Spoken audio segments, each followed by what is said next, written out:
America के आना ने बहुजन सितारों को किया सम्मानित। जानिए आखिर प्रोफेसर विवेक कुमार क्यों हुए भावुक। जी हाँ दोस्तों, आपने बिल्कुल सही सुना। मैं हूं पराग महेंद्र, आप देख रहे हैं नेशनल चौपाल।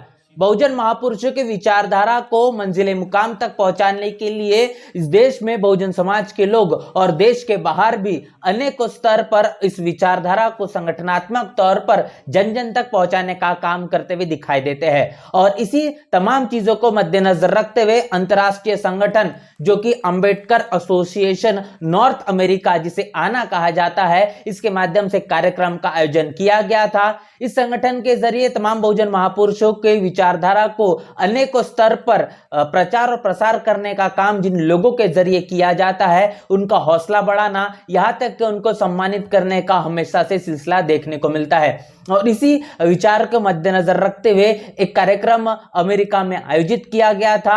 इस कार्यक्रम में तमाम बहुजन महापुरुषों की विचारधारा को अपने अपने क्षेत्र में प्रचार प्रसार करने वाले लोगों को सम्मानित किया गया है। आखिर वो शख्सियत कौन है और इन तमाम लोगों को सम्मानित करने के पीछे की क्या कुछ वजह है, आप एक के बाद एक चीज आपके साथ साझा करेंगे। तो सबसे पहले अगर मैं बात करूं तो खास तौर पर अगर महाराष्ट्र की, तो महाराष्ट्र में बहुजन विचारधारा को जन जन तक पहुंचाने के लिए, आसानी से अपनी बात समझाने के लिए संगीतमय प्रबोधनात्मक तौर पर विचारधारा को लोगों तक पहुंचाने का काम लंबे समय से जारी है।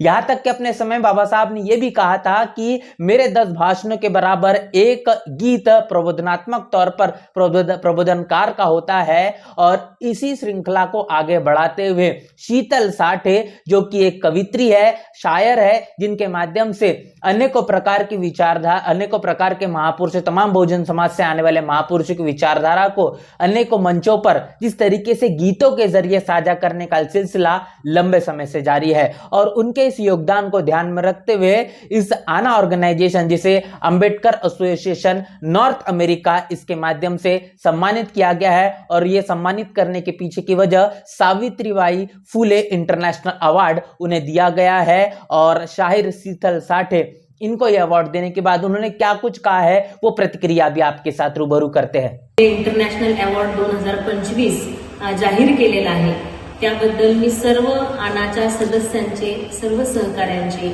आणि आपल्या सर्वांचं खूप खूप मनापासून आभार व्यक्त करते। आणि आनंद या गोष्टीचा आहे की सावित्रीबाई फुलेंच्या नावाचा अवॉर्ड जो आहे तो मला तुम्ही दिलेला आहे। माझ्यासारख्या मार्जिनलाइज्ड कास्ट मधून आलेल्या एका शाहिराला, कवयित्रीला, पोएटला तुम्ही हा अवॉर्ड जाहीर केलेला आहे। याच्यासारखी आनंदाची गोष्ट दुसरी कुठली नाही। आणि मला अभिमान वाटतो की मी भारतात जन्माला आलेली आहे, ज्या भारतामध्ये शिक्षणाची सुरुवात, स्त्री शिक्षणाची सुरुवात ही सावित्रीबाई फुले आणि महात्मा ज्योतिराव फुलेंनी केली। आणि त्यांना गुरु मानणारे डॉक्टर बाबासाहेब आंबेडकर यांच्या विचारांचा जागर घालण्याचं काम, प्रबोधन करण्याचं काम, त्याचं कौतुक तुम्ही सगळ्यांनी ह्या अवॉर्डच्या माध्यमातून केलेलं आहे। इसी के साथ साथ आपको बता दें कि लोकतंत्र को मजबूती प्रदान करने के लिए चौथा नंबर का जो स्तंभ होता है वो काफी ज्यादा अहमियत रखता है, जिसे मीडिया कहा जाता है। मीडिया के क्षेत्र में बहुजन समाज की भागीदारी लंबे समय से, इतिहास में भी देखा जाए तो हमेशा से ही कम ही नजर आती है। और आज देश में वास्तविकता इस प्रकार की है कि बहुजन समाज के जो लोग हैं, मीडिया जगत में जिस मुताबिक उनके संख्या के हिसाब से होना चाहिए थे, वो नहीं दिखाई पड़ते। लेकिन ऐसे विपरीत परिस्थिति में भी अपनी विचारधारा को, बहुजन महापुरुषों के तमाम इतिहास को, बहुजन समाज की सच्ची खबरों को जन जन तक पहुंचाने के लिए मीडिया जगत में एक लंबे समय से, तकरीबन 10 वर्षों से लगातार सतत काम करने वाले आवाज इंडिया को भी सम्मानित किया गया है। मूक नायक एक्सीलेंस इन जर्नलिज्म अवार्ड, इस अवार्ड से सम्मानित करने का काम आवाज इंडिया, इसे किया गया है। तो आवाज इंडिया को भी इस आना ऑर्गेनाइजेशन के जरिए अवार्ड देकर सम्मानित और उनका हौसला बुलंद करने का काम किया गया है। क्या कुछ कहा गया है वो भी आपके साथ प्रतिक्रिया साझा करते हैं। वहां पहुंचते हैं। हमने आज से 12 साल पहले हमारे संस्थापक अमन कामले, इनके नेतृत्व में इस चैनल की शुरुआत की थी। उस समय यह सफर काफी कठिन था। उस वक्त आज जैसा सोशल मीडिया प्रभावी नहीं था, लेकिन फिर भी हमने यह कर दिखाया। आज 12 साल बाद आपने हमें जो सम्मान दिया, उसके लिए हम गौरवान्वित महसूस करते हैं।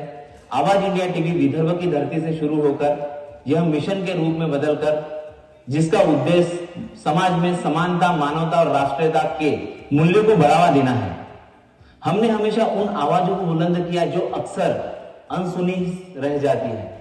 इतिहास का सही आकलन, बौद्ध दर्शन, सामाजिक न्याय और क्षेत्रीय खबरों के माध्यम से हमने अपने दर्शकों के साथ एक अटूट रिश्ता और एक गठबंधन निर्माण किया। यह सफर केवल हमारी टीम का नहीं बल्कि उन लाखों करोड़ों दर्शकों का भी है जो हमें रोज देखते हैं। तो जैसा आपने प्रतिक्रिया में देखा कि आवाज इंडिया ने और आवाज इंडिया के जरिए बताया गया है कि लंबे समय से तकरीबन 10 वर्षों से अधिक इतना बड़ा समय बीत जाने के बाद भी आवाज इंडिया आज भी लगातार लोगों की आवाज को बुलंद करता हुआ दिखाई पड़ रहा है। और इतना ही नहीं, तो जितनी विपरीत परिस्थितियों में आवाज इंडिया काम कर रहा है, इससे आप कल्पना कर सकते हैं कि मीडिया के क्षेत्र में बहुजन समाज को संघर्ष करना, उसके साथ बने रहना, टिके रहना, तमाम मनुवादी जातिवादी सोच रखने वाली मीडिया से तुलनात्मक तौर पर अपनी बात को मजबूती रखना यह समय की मांग है और उसी मुताबिक आवाज इंडिया काम करता हुआ दिखाई पड़ रहा है। ऐसे में आपको बता दें कि शिक्षा का क्षेत्र तमाम बहुजन महापुरुषों ने सबसे ज्यादा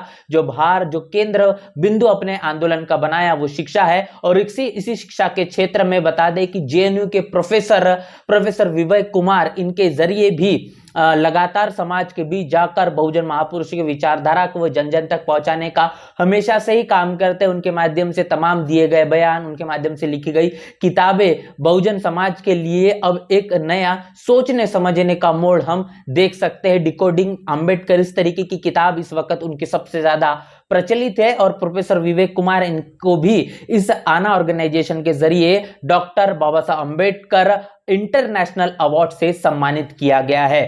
प्रोफेसर विवेक कुमार, इनके बारे में बता दूं तो प्रोफेसर विवेक कुमार समाजशास्त्री है और अपने जेएनयू इस विश्वविद्यालय के अव्वल नंबर के वो प्रोफेसर है। उनकी रैंकिंग के मुताबिक अगर बात कर जाए तो 8वें नंबर पर वो पूरे भारत में है और 131 नंबर पर वो पूरे एशिया में है। उनके पूरे गाइडेंस में अगर बता दें कि तकरीबन 62 पीएचडी और 48 एमफिल पूरी हो चुकी है। और इन तमाम लोगों में से तकरीबन 25 ऐसे जो उनके विद्यार्थी है, जिसमें से कई असिस्टेंट प्रोफेसर है और कई प्रोफेसर है। तो आप देख पा रहे हैं कि बहुजन समाज के तमाम ये जो बहुजन सितारे हैं, जिन्होंने अपने अपने क्षेत्र में अव्वल दर्जे का काम करके दिखाया है, उनको सम्मानित करने का काम अंबेडकर एसोसिएशन नॉर्थ अमेरिका इनके जरिए अवार्ड देकर उनका हौसला बढ़ाने और उनके कामों को और ज्यादा मजबूती से करने के लिए उन्हें सराहना के तौर पर यह सम्मान दिया गया है। तो आप देख पा रहे हैं कि इस पूरे के पूरे मामले को लेकर, तमाम इस अवार्ड को लेकर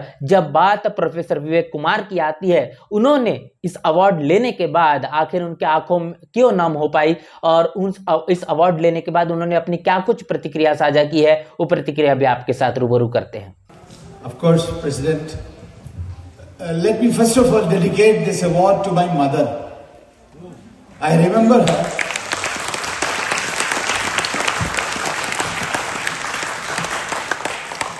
She was semi-literate, could barely write her name. And when I completed my PhD and I went home and I gave my PhD thesis to her, she only said one line, अच्छा है और मोटी मोटी किताबें लिखो।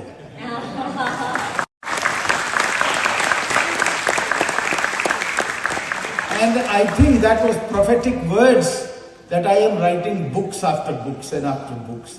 तो जैसा कि वीडियो में आपने देखा, प्रोफेसर विवेक कुमार, इन्होंने बताया कि जब उन्होंने इस आंदोलन को शुरू किया, जब उन्होंने शिक्षा ग्रहण करना शुरू किया और जब वो जेएनयू में पहुंचे, और जेएनयू में पहुंचने के बाद और सबसे पहले जब उन्होंने अपनी पीएचडी पूरी की, उस पीएचडी को अपने माँ के हाथों में सौंपा, तो उन्होंने कहा कि और मोटी मोटी किताबें लिखना। आप इस बात की कल्पना कर सकते हैं कि समाज में, खासतौर पर बहुजन समाज के बीच अगर एक व्यक्ति भी शिक्षित होता है तो उससे कई अनेकों लोग प्रेरणा लेते हैं और उसी प्रेरणा के बदौलत बहुजन महापुरुषों का आंदोलन भी ऐसे ही शिक्षित लोगों के बदौलत आगे बढ़ाया जा सकता है, जिसकी बात लगातार माननीय कांशीराम साहब ने भी अपने समय समय पर की है।